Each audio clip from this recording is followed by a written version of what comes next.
အားလုံးရှင်သန်ချမ်းမြေ့ကြပါစေခင်ဗျာအခုကျွန်တော်တင်နေတဲ့ music theory chapter 38ရောက်ပါပြီဒီမှာကတော့ဒီ diatonic measure scale နဲ့ပတ်သက်နေတဲ့ဒီ chord တွေပေါ့နော်ရှင်းမှပြောခဲ့သလိုfamily chord ဆိုတာလေးကိုရှင်းပြမှုပါအဲ့တော့ဒီ C major C major scale ကဒီတစ်ကြောင်သူ chord တွေက C major family chord ဆိုခေါ်ပါတယ်အဲ့ major family chord ဆိုတာဒီ C scale မှာပါတဲ့ note degree ပေါ်မှာကြားရောက်တဲ့ chord လေးတွေပေါ့နော် chord လေးတွေကိုတိဆောက်တာကိုပြောတာပါအဲ့တော့ဒီမှာဆိုလို့ရှိရင်ပထမဆုံးကြားတာဒိုပေါ့ဒါဒီမှာဆိုလို့ရှိရင်အဲ့တော့ chord တိဆောက်တဲ့ခါမှာလည်းသူကဒီစယူတဲ့လုံးဒိုကနေပြီးတော့သူကတလုံးချရောက်ပြီဥပမာ C ဆိုလို့ရှိရင်ဒီကိုကြော်ပြီး E B F ကြော် G ဆိုပြီးအဲ့တလုံးချနှိမ့်လိုက်တာ chord ရပါတယ်အဲ့တော့ C မှာကတော့ဒီဒို note ပေါ့နော်ဒို note ပေါ်မှာကြားတော့ကဘာရလဲဆိုရင်ဒိုရဲ့မီရဲ့ဆိုရဲ့တလုံးကြော်ဆို C ရဲ့ E ရဲ့ G ရဲ့ကိုနှိမ့်လိုက်တာဒီပါလဲဆိုလို့ရှိရင် C major chord ရပါတယ်နော်ဒိုမှာတခါ re ဒီရောက်လာပြီ re မှာလည်းဒီမှာ D minor တလုံးကြော်ရင် D E F အဲ့ပြီးတော့ G ကိုကြော်ပြီး A ဆိုရင် D F A ဒါကြောင့်တော့ပါလို့ဆိုရင် D minor chord တလုံးကြော် D F A D minor chord ကိုရပါတယ်ပြီးတော့ minor ဖြစ်သွားတယ်ဗျာ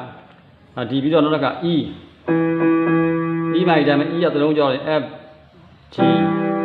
G ပြီးတော့ A တလုံးကြော်ရင် B E G B ဆိုတော့ဘာခေါ်လို့ဆိုရင် E minor chord ပါဟုတ်ပြီနော်နောက်တစ်ခါ E ပြီးတော့ F မှာလည်း F ကစပြီးသူ့ကိုရူကြည့်လို့ရှိရင်တလုံးကြော်ရင် F G A ဒီကနေ B ကိုကြော်ပြီးတော့ C F A C ဆိုရင် F major chord ဒီမှာကြောက်တော့ major chord ရပါတယ် F major chord တခါပြီးတော့ F ပြီးတော့ G အဲ့တော့ G ကိုရူယူလို့ရှိရင်အစယူလို့ရှိရင် G ပြီးတော့ A တလုံးကြော်ရင် B ဒီပြီးတော့ C ပြီးတော့တလုံးကြော်ရင် C ကိုကြော်လိုက်ရင် D G B D ဆိုတော့ဒါပါရလဲဆိုရင် G major chord ရပါတယ်တခါ A ကိုစပြီးတော့ရူယူလို့ရှိရင် A ပြီးတော့ B ကိုကြော်ပြီး C ပြီး D ကိုကြော်ပြီး E A C E တလုံးကြော်ယူလိုက်လို့ရှိရင် A minor chord ကိုရပါတယ် A minor chord နောက်ဆုံးကျတော့သူက A ပြီးရင်သူကပါလဲဆိုရင် B လာပါပြီ B ပြီးတော့တလုံးကြော် B C ပြီးတော့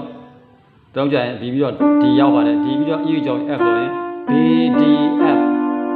အဲ့ဒါကျတော့ B diminished လို့ခေါ်ပါတယ်တခါ diminished ပြန်တော့ C ပြန်ရောက်ပါပြီအဲ့တော့ C ရစားခိုင်းမှာတလုံးကြော် D ပြီးတော့ E ကိုယူတယ် E ပြီးတော့ F ကြော် G လို့ကြာဒီကမူလ C chord ပြန်ရောက်ပါတယ်ဆိုတော့အဲ့ဒီ chord အစဉ်တန်းကြီးကိုဘာခေါ်တာလဲဆိုတော့ C major family chord လို့ခေါ်ပါတယ် key C ရဲ့scale မှာကြားရတဲ့ chord အစဉ်တန်းကြီးပေါ့နော်ပြန်ကြည့်မယ်ဆိုရင်တစ်ဆိုလို့ရှိရင် C E G C major chord 2 degree ဆိုလို့ရှိရင် D D F A D minor chord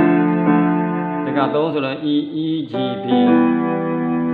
E minor chord 3 degree မှာ E minor chord 4 degree ကျတော့ F F A C F major chord နောက်တက5 degree ကျတော့ G G ရတဲ့လုံးကျော် G B D G major chord နောက်တက A ဆိုရင် A C E A minor chord 6မှာဆိုလို့ရှိရင် A minor chord နောက်ဆုံးကျတော့ဘာလို့ဆိုရင်ခုနှစ်မှာဆို B B diminished က B D F ဆိုလို့ရင်တော့ဒီ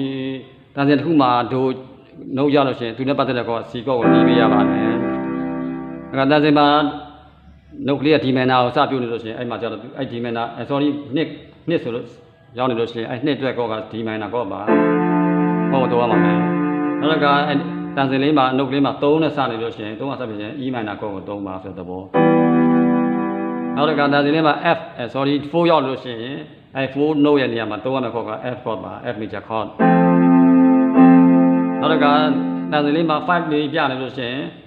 5က G ဆိုတော့ကြောင့်အဲ့မှာ3ရမယ့်ကောလေးအဲ့5နေရာမှာဘောကထည့်ရမယ့်ကောက G major chord နောက်တက note တစ်ချင်းမှာလာ6ကလေးပြနေလို့ရှိရင်အဲ့6ကလေးမှာကြားတဲ့ note ကဘာထည့်ရမလဲဆိုရင် A minor chord ကိုဘောတင်ရပါမယ် A minor chord နောက်တကတန်စင်လေးမှာ9 degree ရောက်နေလို့ရှိရင်9မှာ3ရမယ့် note ကဘာလဲ B diminished chord ဆိုပြီးတော့ဟုတ်လားနောက်တစ်ပြန်ရောက်ရင် C ပြန်ရောက်တယ်ဆိုပေါ့ဒါကတော့ကျွန်တော်တို့မူလ primary ဟောပေါ့နော်အခြေခံ chord တွေအကြောင်းပြောဒီ C major scale ရဲ့family chord ဆိုပြောတာပါအဲ့တော့သူက key တန်းမှာရှိပါတယ် C ပြီးရင် D ဆိုလဲ D ရဲ့သူက major family chord ဟုတ်လား E ရဲ့ major family chord အစရှိတဲ့ဖြင့်9 key ရှိလို့ရှိရင် ခုနမိသားစုကိုရှိပါတယ်12ခုရှိတဲ့ကြောင့်မိသားစုတွေမှာ12ခုရှိပါတယ်ဆိုတော့သိရပါမယ်အဲ့တော့ဒါလေးတွေကတော့ပါဆိုလို့ရှိရင်ဒီ chord တွေသုံးတဲ့ခါတော့ harmony part ကိုပြောတာပါเนาะဒီ melody အလုံးရောက်လို့ရှိရင်သူတို့သက်ဆိုင်တဲ့အဲ့ဒီ chord တွေထည့်ပေးရပါတယ်အဲ့ဒီ chord တွေထည့်တော့မှ keyboard ရဲ့ bass ရဲ့ lead ရဲ့တရောတွေပါလေအဲ့ဒီ chord ကိုကြည့်ပြီးတော့ကျွန်တော်တို့ချဲ့မုန်းရတာဖြစ်ပါတယ်အဲ့တော့ဒါလေးကိုပါခေါ်လို့ဆိုရင် C major family chord ပါ C major D minor E minor F major G major A minor B diminished နောက်ဆုံးကျတော့ C ပြန်ရောက်ပါတယ်အဲ့ဒါကတော့ diatonic chord တွေ diatonic chord တွေပြောပြတာပါ okay မင်္ဂလာပါ